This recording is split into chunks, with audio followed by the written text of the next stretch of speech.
AM న్యూస్కి స్వాగతం.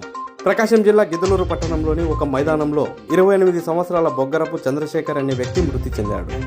మృతుని తండ్రి కృష్ణమూర్తి తెలిపిన వివరాల ప్రకారం మతిస్థిమితం లేక తన కుమారుడు చంద్రశేఖర్ తాగుడుకు బానిసయ్యాడని, దాంతో ఆరోగ్యం పూర్తిగా క్షీణించి మృతి చెందడం జరిగిందని తెలిపారు. కృష్ణమూర్తి సార్, మా అబ్బాయికి కొంచెం 3 రోజుల నుంచి మెంటల్ వేసింది. మోషన్స్ కావడం లేదు, కడుపుని వస్తుందంటే హాస్పిటల్ చూపించాం.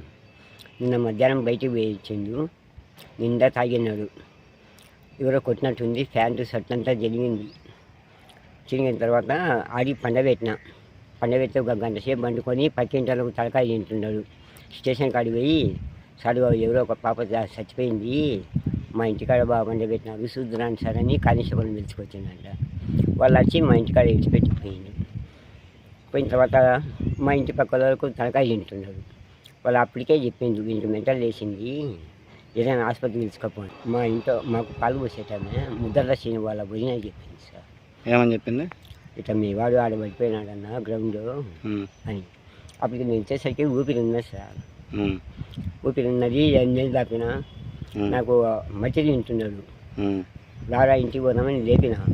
నాకు కొంచెం అన్నం పెట్టి నేను పోయి అట్లా అన్నం తీసుకొని చెప్పిన ప్రాణం పోయింది.